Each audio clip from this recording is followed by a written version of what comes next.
Class എടുത്തേ ഉള്ളൂ. വിഷയങ്ങളുടെ കാര്യങ്ങളൊക്കെ പറഞ്ഞു തന്നുകൊണ്ടിരിക്കുകയായിരുന്നു. മാധ്യമത്തെ മീഡിയ പ്രവർത്തകരെ പറ്റി പറഞ്ഞത് വളരെ കോപ്പറേറ്റീവ് ആണെന്നുള്ളത് പോലീസ് സഹകരിച്ച് നമുക്ക് താമസം ചെയ്ത സ്ഥലങ്ങളെല്ലാം തന്നെ തരുന്നതാണെന്നുള്ളതാണ് പറഞ്ഞിരിക്കുന്നത്. അപ്പോൾ ആ ഒരു സഹകരണം നിങ്ങളുടെ ഭാഗത്ത് നിന്ന് എൻ്റെ ടെന്യൂറിലും ഉണ്ടാകുമെന്ന് ഞാൻ പ്രതീക്ഷിക്കുന്നു. ഇവിടെ നല്ല രീതിയിൽ എനിക്ക് പറയാൻ പറ്റട്ടെ എന്ന് ഞാൻ ആഗ്രഹിക്കുന്നുണ്ട്. അപ്പോൾ അതിലുള്ള എല്ലാ രീതിയിലുള്ള സപ്പോർട്ടും നിങ്ങളുടെ ഭാഗത്ത് നിന്ന് ഉണ്ടാകും.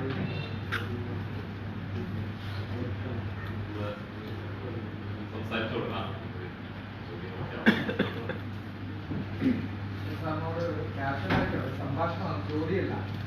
എനിക്കൊരു പുതിയ അറിവായിരുന്നു സാറ്. നമ്മളെ തന്നെ ഒരു ഫംഗ്ഷനിൽ വന്നപ്പോൾ സാറ് പറഞ്ഞു സാർ ഒരു CA കാരനായിരുന്നു, അവിടെ നിന്നെല്ലാം ഡ്രോപ്പ് ചെയ്ത് ബാങ്കിന് പുറകെ പോകാൻ മെസ്സേജ്, അതെനിക്ക് ഉൾപ്പെടെ ഭയങ്കര ഇൻസ്പിറേഷൻ ആണ്. അപ്പോൾ അതെങ്ങനെയായിരുന്നു അങ്ങനെ ഒരു യാത്ര?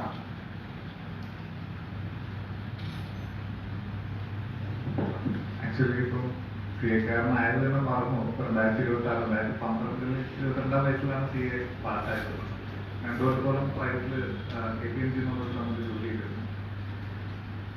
പക്ഷെ സംഭവം അവിടെ അതെല്ലാം ഞാൻ സൂട്ടബിൾ അവിടെ അല്ല എന്നുള്ളത് ഞാൻ നമുക്ക് തോന്നിക്കൊണ്ടിരുന്നു.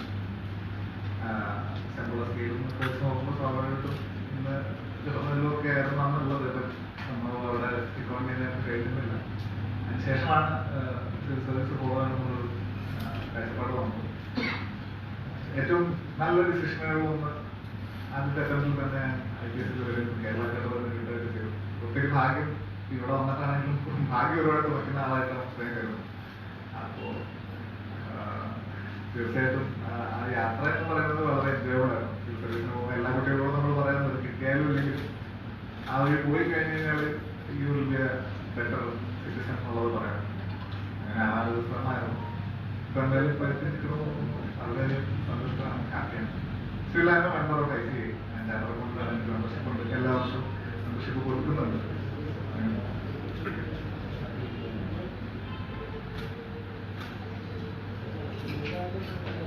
മലപ്പുറം വലിയ ജില്ലയാണോ സാർ സൂചിപ്പിച്ച പോലെ? പലയിടങ്ങളിലും തിരൂര് പോലെയുള്ള ഇടങ്ങളിലൊക്കെ തന്നെ പുതിയ പോലീസ് സ്റ്റേഷൻ എന്നുള്ള ആവശ്യം പോലീസ് ഡിപ്പാർട്ട്മെന്റിൽ നിന്ന് തന്നെ അവിടെ നിന്ന് ഉയർന്നു വരുന്നുണ്ട്. പല മേഖലകളിലായിട്ട് ജനപ്പെരുപ്പം കണക്കിൽ വരുന്നുണ്ട്. സാറ് ഈ പ്രവർത്തന കാലയളവിൽ അങ്ങനെ തോന്നിയിട്ടുണ്ടോ കൂടുതൽ പോലീസ് സ്റ്റേഷനുകൾ? ബഷീർ പറഞ്ഞത് വളരെ കുറവാണ്. എസ്പെഷ്യലി തിരൂര് റൈറ്റ് എക്സാമ്പിളാണ് കോട്ട് ചെയ്തത്. കാരണം പോപ്പുലേഷൻ വൈസ് മലപ്പുറം ജില്ല വലുതായതുകൊണ്ട് തന്നെ സംസ്ഥാനത്തിൽ നമ്മൾ കുറച്ചുകൂടി സ്പ്ലിറ്റ് ചെയ്ത് ചെയ്യുന്നത് കുറച്ചുകൂടി ബെറ്ററാണ്. പക്ഷെ അതോടൊപ്പം തന്നെ അതിനനുസരിച്ചുള്ള മാപ്പ് ഓഫ് സ്പ്ലിറ്റും കൂടി വരണം എന്നുള്ളൊരു ആവശ്യത്തോടു കൂടിയാണ് നമ്മൾ റിക്വസ്റ്റുകൾ കൊടുത്തിട്ടുള്ളത്. തീർച്ചയായിട്ടും സർക്കാർ അത് പരിഗണിച്ച് കൂടുതൽ പോലീസ് സ്റ്റേഷനുകൾ മലപ്പുറം ജില്ലയിൽ തരുമെന്നുള്ളത് തന്നെയാണ്. സാധാരണയിൽ കവിഞ്ഞ് ജോഗ്രഫിക്കലി ഞാൻ പോപ്പുലേഷൻ വൈസ് വലിയ ഒരു മേഖലയായതുകൊണ്ട് തന്നെ എപ്പോഴും it's always better to have. അപ്പം നമ്മളതിന് വീണ്ടും പുഷ് ചെയ്യുന്നുണ്ട്. പോലീസ് സ്റ്റേഷനുകൾ വരാനായിട്ടുള്ള ശ്രമങ്ങൾ നടത്തുന്നുണ്ട്. പോലീസ് ഡിപ്പാർട്ട്മെന്റ് അതിൽ തന്നെയാണ്. ഗവൺമെന്റ് നമ്മളോട് പോസിറ്റീവായിട്ട് തന്നെയാണ് തോന്നിയിരിക്കുന്നത്. ഈ കരിപ്പൂർ വിമാനത്താവളം കേന്ദ്രീകരിച്ച് എല്ലാ കാലത്തും ഉണ്ടായിരുന്നു സ്വർണം പിടികൂടുന്ന സംഭവം. വിമാനത്താവളത്തിന് പുറത്ത് വെച്ചാണ് പോലീസ് പിടികൂടാറുള്ളത്.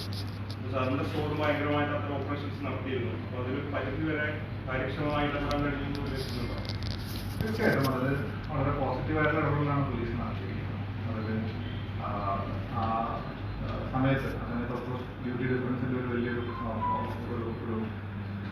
പ്രോഫിറ്റബിലിറ്റിയുടെ ഒരു ഫാക്ടറും കൂടി അതിനകത്തുണ്ടായിരുന്നു.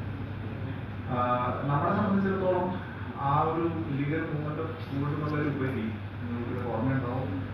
അതിനെ തുടർന്നുള്ള മറ്റ് ക്രമസമാധാന പ്രശ്നങ്ങൾ രാമനാഥൻ സ്ഥലത്ത് നിങ്ങളെല്ലാവരും എൻ്റെ ഓർമ്മയിൽ പോലും പ്രശ്നമാണ്. 21 എൻ്റെ ഒരു ഓർമ്മ. സൈഡ് ഡെത്ത്സ് ഉണ്ടായിരുന്നു. അപ്പോൾ ഞാനത് പാലക്കാട് എത്തിയായിരുന്നു. അവിടെ നിന്നാണ് കുട്ടികൾ മരിച്ചത്. So that was A reality. ഇത് വരുന്നവരും ഇതിന് കപ്പാസിറ്റി വരുന്നവരും കൊണ്ടുപോകുന്നവരൊക്കെ കൊണ്ടുപോകുന്നത് ആ ഒരു ലീഗൽ എക്സസിബിൾ വലിയൊരു കേന്ദ്രമായിട്ട് ഈ ഒരു മൂവ്മെന്റ് മാറിയ സമയത്താണ് പിന്നെ ടീമോടെ ചെയ്തത്. ആ ലുക്കിംഗ് ബാക്ക് നമുക്ക് തന്നെ അറിയാം ആ ഒരു ഇൻസ്റ്റൻസസ് മാത്രം റിലേറ്റഡ് ടു ദിസ് വളരെയധികം സാഹചര്യമാണ്. അപ്പോൾ റൈറ്റ്.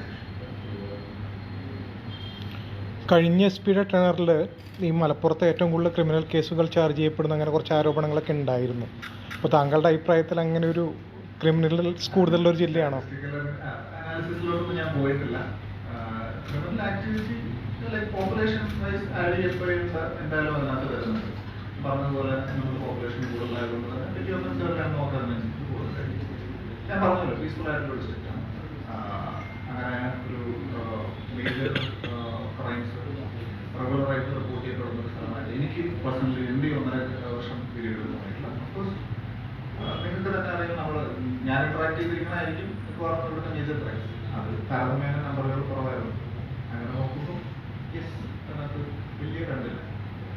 ഇപ്പോൾ ഈ ഒരു ടെന്നറിൽ കൂടുതലായിട്ടും ഡ്രഗ് ഹോൾസ് അതേപോലെ തന്നെ സൈബർ ക്രൈംസിൽ കുറച്ചുകൂടെ ഫോക്കസ് കൊടുത്തു എന്ന് തോന്നുന്നുണ്ട്. അങ്ങനെ ഉണ്ടായിരുന്നു. ഡ്രഗ്സിനകത്താണ് നമ്മൾ പരമാവധി ഫോക്കസ്. നമ്മുടെ ഇന്നും നമ്മുടെ ടീം പുറത്ത് റെഗുലേഷൻ വർക്ക് ചെയ്യുന്നുണ്ട്. കാരണം നേരത്തെ പറഞ്ഞ തന്നെ ഒരു ഡ്രഗ്സിന് സ്വീകാര്യത കൂടി വരുന്ന സമൂഹത്തിൽ ആ കഴിഞ്ഞ വർഷത്തിൽ പരമാവധി നമ്മൾ ഫോക്കസ് കൊടുത്തതും ആ മേഖലയിലുള്ള കാര്യങ്ങളാണ്. ഒരു പരിധി വരേക്കും ഇൻക്ലൂഡിംഗ് പ്രോപ്പർട്ടി അറ്റാച്ച്മെന്റ്, പലരുടെയും സ്വത്തുക്കൾ കണ്ടിട്ട് ഒരുപാട് പേര് പ്രിവെന്റീവ് ഡിറ്റൻഷൻ ഫിറ്റ് DPS എന്ന നേരത്തെ നമ്മൾ തമിഴിലാക്കിയിട്ടുണ്ട്.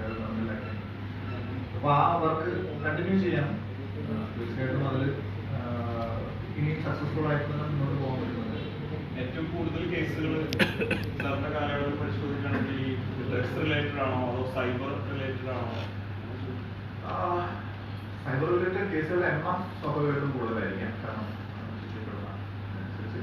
പക്ഷേ നമ്മളൊരു പ്രാധാന്യത്തെ വെച്ചിട്ട് നോക്കുകയാണെന്നുണ്ടെങ്കിൽ നമുക്ക് കൊണ്ടോട്ടി സഫീഷ്യന്റ് തന്നെ നിങ്ങൾക്ക് തന്നെ അറിയാം. പലപ്പോഴും കിലോ കണക്കിന്റെ കാര്യങ്ങളാണ് നമ്മൾ സംസാരിക്കുന്നത്. 1 കിലോ MDMA എന്നൊക്കെ പറയുമ്പോൾ ആ ഒരു തലത്തിലേക്ക് നോക്കുമ്പോൾ യെസ് മോർ വേർ. ഇതുകൂടാതെ തന്നെ നമ്മൾ മറ്റ് ഓർഗനൈസ് ക്രൈമിൽ നമുക്ക് ഫോക്കസ് ചെയ്യാൻ പറ്റും. ഉദാഹരണത്തിന് ശ്രദ്ധിക്കപ്പെട്ടില്ലെങ്കിൽ കൂടിയും പൊന്നാനിയിൽ നമ്മളൊരു ഫേക്ക് സർട്ടിഫിക്കറ്റിലൊരു ബസ് നടത്തിയത്. Around 82,000 certificates. അത് നമ്മളെ സംബന്ധിച്ചിടത്തോളം ഭയങ്കര അയ്യോപ്പണമായിരുന്നു. നമ്മളുടെ സമൂഹത്തിലെ ഈ ഡെഡിക്കേഷൻ ഓർഗനൈസ് ക്രൈമുകൾ നമ്മൾ പരമാവധി ഒരു ലീഡിൽ പുറകെ പോയി തന്നെ ഡിറ്റക്ട് ചെയ്ത് കൊണ്ടുപോകുന്നതാണ്.